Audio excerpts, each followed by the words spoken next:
Hey, what's going on, you guys? My name is Polo. Hope you guys are doing well out there. I already know this video is about to be crazy simply because the title is crazy. All right?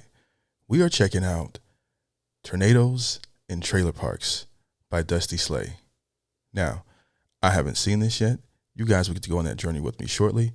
But before we get into it, please like the video, subscribe, and hit that notification bell. That way you can stay up to date whenever I post new videos. Let's get into it. Let's go. I don't know where my credit score's at these days. I don't know a lot about credit scores, you know. I've been seeing a lot of commercials for checking your credit score. These commercials act like you can fix all your problems by just checking your credit score. They say things, they don't give you no other instructions, you know. They just want you to check it. They say things like, you don't want to live with your parents forever, do you? Well, you better check that credit score. But it's like if you check it and it's bad, it's still bad. Like, checking don't help. Like, I'd like to see this play out in a bank somewhere, right? Like some guy comes in to get a loan, and the banker's there, and he's like, well, Jim, your credit score's terrible. But I see here that you've been checking it a lot. You know what's crazy is I didn't learn about credit until I was a fully grown adult. You know, I didn't learn it in my childhood. And unfortunately, a lot of us have to learn the same way. You know, we're not really taught that. It's not emphasized that much, that your credit is one of the most important things that you could take care of. You know, I'm glad I was able to get it together. But yeah, that's a thought I had there. We appreciate that. So, here's a house. I grew up in a trailer park, which wasn't that fun, so not sure why they call it a park. You know what I mean? There wasn't no rides in there, no water slides. We had like an occasional slip and slide, or like an old tarp with some Dawn dish detergent on it. We put our slip and slide over a tree root one time, because we was going jumping. That's not how that works. Wow. At all. Doesn't he remind you of the guy from like Jay and Silent Bob, the one that never spoke? I don't know if that was Bob. I think that was Bob, but he kind of reminds me of that with his swag, with the hat and the hair and all. That's not how that works. At all. I hit that tree root, I just got up and got a job. I was like, I am done playing out here. I'm done playing, period. I got medical bills now. Right. We never went camping growing up, because like I say, I grew up in a trailer, and we felt like we had a pretty good idea. I wasn't going to say. Camping was yeah, right. I've been inside trailer homes before, and yeah, the walls are pretty thin. I mean, we're like, nah, we already kind of live in a camper. We don't really need to take it down to a tent.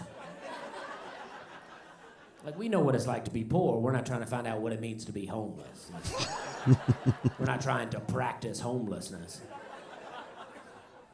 You know what I mean? I used to hear this expression a lot growing up. People say, that kind of money. You ever hear that? That kind of money? You might hear it in conversation. They go, what? You hear about Bob? Yeah, I heard he got a new boat. Man, I wish I had that kind of money. Like it's a different kind. Nothing to do with the amount. Right.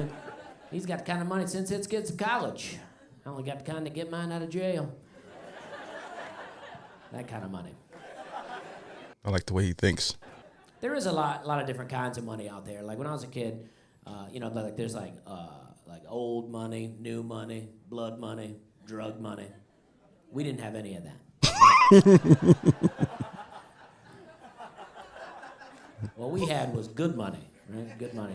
That's where your parents buy you something you don't like. They go, we paid good money for that. Well, he's good.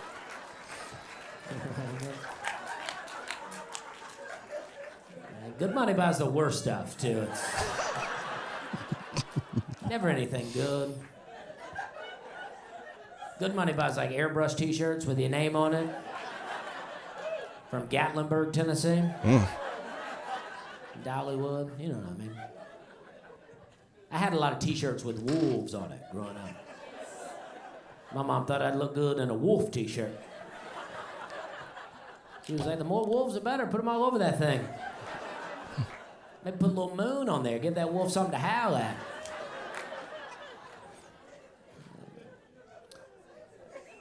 I had a hat growing up, just had my name airbrushed across the top. Just said Dusty. That's just so I wouldn't get kidnapped. Kidnapper sees that hat, he's like, nah, his family ain't got no money.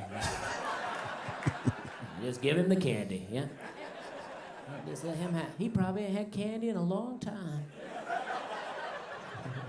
I'm out there trying to get in the van. They're like, no, we are kidnappers. I'm like, I know, I'm a kid. Trying to get napped up in here. I had this trailer park for a while.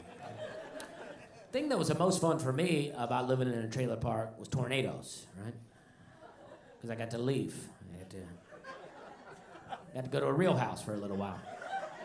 A real house. Yeah, I'm terrified of tornadoes. I don't know who's not, but yeah. I love going to a real house. I'd be like, man, look at all these bricks in here. The only time I ever seen a brick's when it came through my window. Wow. With a note on it. It said, cut your grass. That's how they do it in the Mobile Homeowners Association.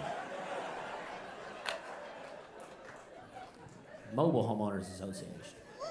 Sometimes I'll say that twice. HOA. It's a good joke. That is fun. This dude is good. I like him. Mobile Homeowners Association. You know what I mean? We're having a good time. We're having a good time. One December, we had a tornado warning, and I was listening to the radio, and they were telling us what to do during this tornado warning based on what kind of house you live in, right? They were like, if you live in a house with a basement, go into the basement. If you live in a house without a basement, go into a bathroom or a small room. Why not go to the neighbor's basement? And they were like, if you live in a trailer park, we want you to go to a neighbor's house or go outside and lay down in the ditch. I've never heard that before. That's the real news. They're like, listen, we don't know what to tell you. Hell, you made some bad decisions along the way. Now you got to deal with this. They're like, we can't help you. Yeah, you should have checked that credit score a couple of times. You might not be in this mess. They're like, yeah, I know it's raining out there, and that ditch is going to be full of water. Just get down in it. Yeah, it's December. It's going to be cold. You're probably going to get sick. Just get down in there. I like that they think that there's a ditch located next to every trailer park. Right. Like it just comes with it, you know? Part of the trailer park amenities. Every trailer park gets their own tornado ditch. You ever been inside of like a luxury trailer park, like in a trailer park home? I always thought that was a weird concept, but I've been in some pretty nice ones as well. I like that the other option they give you is to go to a neighbor's house, right? Because I don't know what kind of trailer parks they know about, but trailer park that I grew up in, my neighbor also lived in a trailer. Right. You know what I mean? It's like they just want us to meet up in one, maybe weight it down. The tornado can't carry it off, you know what I mean? And if we did have house neighbors, you know, they're not just so welcoming to the trailer park people. They're not like, no, come on in. Come on in, check out our stuff we have in here. You know what I mean? It's that people that want you to take your shoes off before you come inside, you know what I mean? I hate that. Show up at somebody's house, they're like, hey, come on in. You mind taking off your shoes? I'm like, nah, I'll just go home. Like, I wish you told me that on the phone. I wouldn't even come over here. Not me lounging around in my socks like we about to do yoga in here. They're like, namaste. I'm like, nah, I'm gonna leave.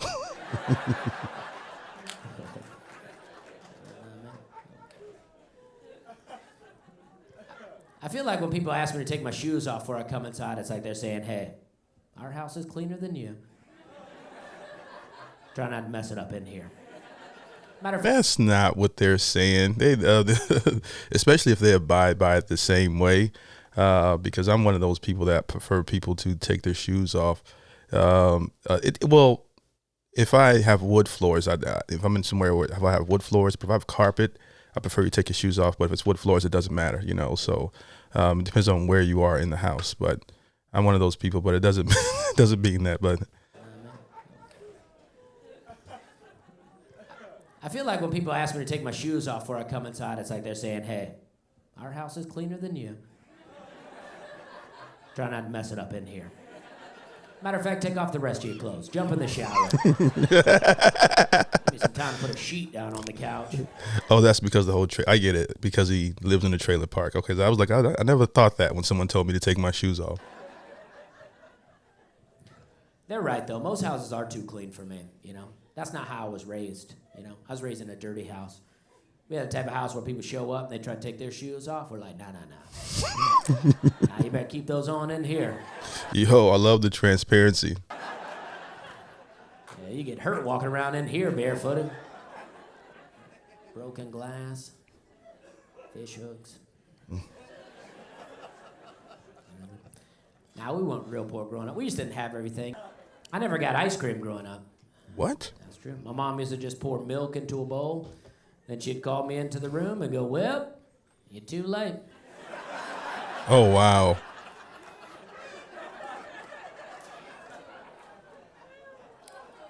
He's like, I guess you'll come next time I call you. Out there laying down in the ditch. Messing up that new wolf shirt I got you out there. Need good money for that shirt. You know what I mean? Okay. Thank you. One guy clapped for that, and I appreciate that. And I love his awkwardness on stage. You know, he has this stage presence about him, and I love his style of comedy. Pretty dope guy here. Now we got picked up another, and they're mounting. Oh, that's how it ends. I feel like that's a pretty original style right there. I've never seen anyone with that kind of timing as far as the way he does his jokes. And even when he does a few bad jokes and he does some really good jokes, I love the up and down with it, and how he's even able to recognize when people aren't laughing and make a joke out of that. You know, I love comedians with that much transparency. I think he's pretty dope. Okay, this was fun. I enjoyed it. If you guys enjoyed the reaction, please be sure to like the video, subscribe, hit the notification bell. Hope you guys have a great day out there. Peace.